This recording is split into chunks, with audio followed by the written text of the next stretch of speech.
మాజీ ప్రధాని ఇందిరాగాంధీపై బీజేవైఎం రాష్ట్ర అధ్యక్షుడు మహేందర్ ఆగ్రహాన్ని వ్యక్తం చేశారు. రాజ్యాంగం పట్టుకుని గొప్పలు మాట్లాడే రాహుల్ గాంధీ దానికి తూట్లు పొడిచింది నానమ్మేనని విమర్శించారు.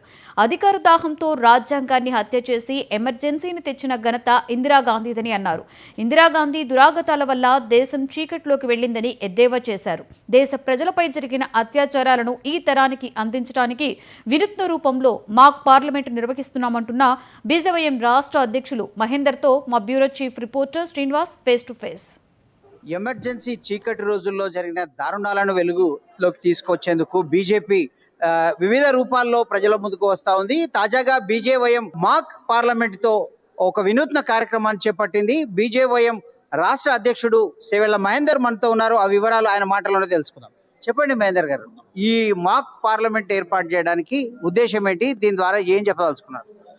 దేశవ్యాప్తంగా ఆనాడు ఏదైతే ఇందిరాగాంధీ గారు 1975లో ఏదైతే ఎమర్జెన్సీని విధించి రాజ్యాంగాన్ని కాలరాస్తూ ప్రజలందరినీ కూడా ఇబ్బంది ఏ రకంగా అయితే పెట్టినారో ఆ యొక్క విషయాలన్నింటిని కూడా ప్రజలకు తెలియజేయాలి. అదే స్థాయిలో ఈరోజు నేటి తరంలో ఉన్నటువంటి రాహుల్ గాంధీ గారు ఏదైతే ముసలి కన్నీరు గారుస్తున్నారో, ఈ రాజ్యాంగాన్ని కూని చేస్తున్నారని చెప్పేసి ఏదైతే చెప్తున్నారో, ఆ చెప్తున్నటువంటి సందర్భంలో ఆనాడు మీ కాంగ్రెస్ పార్టీని రూల్ చేసినటువంటి మీ నాయనమ్మ గారే మొదటిగా ముద్దాయిగా మీరు భావించాలని చెప్పేసి ఉద్దేశంతో ఈరోజు మేము అనేకమైనటువంటి మాక్ పార్లమెంట్లు కావచ్చు, లేకుంటే ఎమర్జెన్సీ పైన వివిధ మండలాలలో కార్యక్రమాలు కావచ్చు, నియోజకవర్గాలు కావచ్చు, లేకుంటే జిల్లాలో కావచ్చు, ఇలాంటి కార్యక్రమాలు అన్ని కూడా నిర్వహిస్తా ఉన్నాం. అందులో భాగంగా ఈరోజు భారతీయ జనతా యువ మోర్చా ఆధ్వర్యంలో మాక్ పార్లమెంట్ ఈరోజు హైదరాబాద్ కేంద్రంగా నిర్వహిస్తా ఉన్నాం.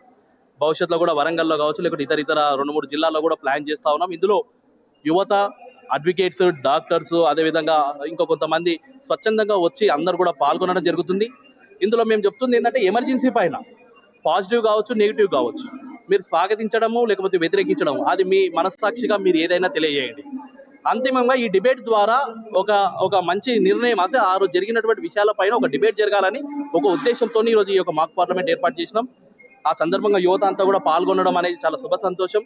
దాంతోపాటు ఇటీవల రాష్ట్రంలో పలు రాజకీయ పరిణామాలు చోటు చేసుకుంటున్నాయి.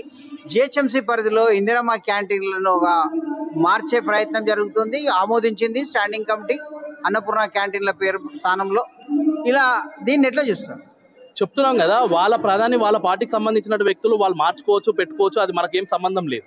కానీ మేమేమంటున్నామంటే, ఎమర్జెన్సీ అనేది నిర్వహించి ఆ రోజు ఏదైతే పత్రికా విలేకరుల యొక్క నోరు నొక్కడం కావచ్చు, మన భారతదేశం యొక్క ద్రవ్యోల్బణాన్ని కింది స్థాయి వరకు గుంజుకడంలో కీలక పాత్ర పోషించడం కావచ్చు, ఇది నువ్వు చేసింది తప్పు అని చెప్పేసి ప్రశ్నించినటువంటి వ్యక్తులని, ముఖ్య నాయకులను అందరినీ కూడా ఎటువంటి రీజన్ లేకుండా జైలు పాలు చేయడం కావచ్చు, సొంత పనుల పైన సామాన్యమైన ప్రజలు కూడా రోడ్ల మీద తిరుగుతూ ఉంటే సంజయ్ గాంధీ గారి యొక్క ఆధ్వర్యంలో దాదాపుగా లక్షల మందిని జైలు పాలు చేసి ఆ రోజు దాదాపుగా 100 మంది జైల్లో చనిపోవడానికి కారణమైనటువంటి వ్యక్తులను మేము వ్యతిరేకిస్తా ఉన్నాం. మేము ఈరోజు కాంగ్రెస్ ప్రభుత్వాన్ని అడుగుతున్నాం, ఎక్కడెక్కడ రూలింగ్ చేస్తుందో కాంగ్రెస్ పార్టీని మేము అడుగుతా ఉన్నాం.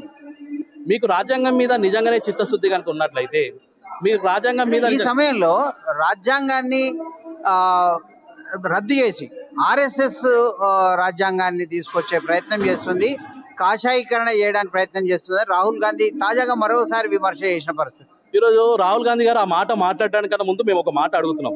మరి ఆ రోజు రాజ్యాంగానికి వ్యతిరేకంగా మీ నాయనమ్మ పోయింది కదా, మీ నాయనమ్మ యొక్క ఎంపీ స్థానాన్ని కాపాడుకోవడానికి, మీ నాయనమ్మ యొక్క ప్రధానమంత్రి స్థానాన్ని కాపాడడానికి రాజ్యాంగాన్ని కూని చేసింది కదా. మరి ఆ రోజు కూని చేసినటువంటి మీ నాయనమ్మ గారిని ప్రధాన దోషిగా నువ్వు అంగీకరిస్తున్నావా తెలియాల్సినటువంటి అవసరం ఉన్నది. ఈరోజు ఏం రాజ్యాంగంని మార్చడం అంటే ఏం ఆషామాషి? అది అధికారంలో ఉన్నటువంటి ప్రతిపక్షంలో ఉన్నటువంటి అందరు వ్యక్తులు అమెండ్మెంట్ల ద్వారా తీసుకొని వచ్చి రాజ్యాంగాన్ని మార్పులు చేర్పులు చేయడం అనేది చట్టబద్ధత. అది ఏదైనా ఒక చట్టాన్ని తీసుకురావాలన్నప్పుడు ఎంపీల యొక్క రాజ్యసభ కావచ్చు, ఎగువ సభ కావచ్చు, దిగువ సభ కావచ్చు, 2 సభలు తీర్మానం తీయాలి, దాని ద్వారా రాష్ట్రపతి ద్వారా ఆమోదం తెలపాలి, ఇవన్నీ ప్రాసెస్ ఉంటుంది. ఇటీవల ఆర్ఎస్ఎస్ నేత దత్తాత్రేయ హోసబోలే వ్యాఖ్యల్ని ఆయన కోట్ చేస్తూ ఇగో రంగు బయటపడింది, బీజేపీ రంగు బయటపడింది అని మరొకసారి తీవ్ర విమర్శలు చేశారు. ఏం మాట్లాడిండు హోసబోలే గారు? వక్రీకరించే ప్రయత్నము ఈ యొక్క రాజకీయ పార్టీలు చేయడం కాదు కదా. ఆర్ఎస్ఎస్ ఎప్పుడే కానీ రాజకీయాలకు దూరంగా సేవా కార్యక్రమాలు మాత్రమే చేస్తూ ఉంటుంది. కానీ రాజకీయంగా ఉండి బీజేపీని ఎదుర్కోలేక ఇలాంటి సంఘంలో మంచి గుర్తింపు ఉండి, సంఘంలో మంచిగా ఉండి ప్రజలకు సేవ చేసేటువంటి వ్యక్తుల పైన ఈ విధంగా బురద జల్లే ప్రయత్నం చేస్తున్నారు తప్ప ఎక్కడ కూడా ఆధారాలు అనేది ఎక్కడ కూడా లేవు. ఖచ్చితంగా చెప్తా ఉన్నాం, ఈ రోజు మేము పెడుతున్నటువంటి మాక్ పార్లమెంట్ అనేది 100% ఆ రోజు ఇందిరాగాంధీ గారు ఏదైతే తప్పుడు నిర్ణయాలు తీసుకున్నారో, ఆ రోజు ఎంతమంది అయితే చావులకు కారణమైందో, ఎంతమంది అయితే జైళ్లకు పోవడానికి కారణమైనదో ఆ యొక్క కారణాన్ని వ్యతిరేకంగా ఈరోజు మేము చేస్తా ఉన్నాం. ఎంతో మంది ఆ రోజు అన్యాయంగా జైలుకు పోయినటువంటి వ్యక్తులను ఈరోజు మేము సన్మానించుకోవడం జరుగుతుంది.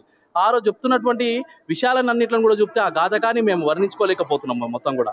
అంటే ఆ స్థాయిలో ఉన్నటువంటి విధానాలని వ్యతిరేకంగా ఈ యువతరానికి మేము తెలియాల్సినటువంటి అవసరం ఉంది. ఏ పార్టీని ఎన్నుకోవాలి, ఎలాంటి పార్టీని ఎన్నుకోవాలి, దేశానికి ఎలాంటి పార్టీ అవసరం అనేది యువత ఆలోచించాలి, చర్చ పెట్టాలి. అత్యధికంగా యువత మొత్తం కూడా మాదక ద్రవ్యాలకు ఇంకోటో బానిసలు అవుతా ఉన్నారు. అలాంటి వ్యక్తులకు ఇలాంటి మాక్ పార్లమెంట్ ద్వారా మన యొక్క దేశ చరిత్ర తెలియాలి, దేశానికి అన్యాయం చేసిన వాళ్ళ గురించి తెలియాలి, దేశ భవిష్యత్తు గురించి ఆలోచింపజేసే విధంగా ఇలాంటి పార్లమెంట్లు అనేది పెడితే మంచి భవిష్యత్తు ఉంటుందని చెప్పేసి మా యొక్క నిర్ణయం ద్వారా ఈరోజు పెట్టుకోవడం జరిగింది. ఇది మొత్తం మీద మాక్ పార్లమెంట్ ఉద్దేశము ఆ రోజు ఎమర్జెన్సీ చీకటి రోజుల్లో జరిగిన దారుణాలను వెలుగులోకి తెచ్చి ఈ తరానికి తెలియజెప్పడమే ప్రధాన ఉద్దేశం అని చెప్తున్నారు. అలాగే రాహుల్ గాంధీ పదే పదే రాజ్యాంగాన్ని చేతిలో పట్టుకొని రాజ్యాంగాన్ని రక్షించుకోవాలంటున్నారు తప్ప ముందు తమ నానమ్మనే ముద్దాయిగా ఆయన గుర్తిస్తారా, ఈ దారుణాలు పైన ఎలా స్పందిస్తారని యువ మోర్చా ప్రశ్నిస్తున్న పరిస్థితి. అలాగే రాహుల్ గాంధీ వక్రీకరిస్తున్నారు. ఆర్ఎస్ఎస్ ఒక సేవా సంస్థ మాత్రమే, ఆ రాజకీయంగా బీజేపీని ఎదుర్కోలేక మాత్రమే ఆ సంస్థను అందులోని గొప్ప వ్యక్తుల్ని విమర్శల పాలు చేస్తున్నారు, బురద జల్లుతున్నారని కూడా విజయవయం రాష్ట్ర అధ్యక్షుడు సేవెళ్ల మహేందర్ చెప్తున్న పరిస్థితి. వీడియో జర్నలిస్ట్ మధుతో Srinivas, 99 TV bureau chief reporter, Hyderabad నుంచి.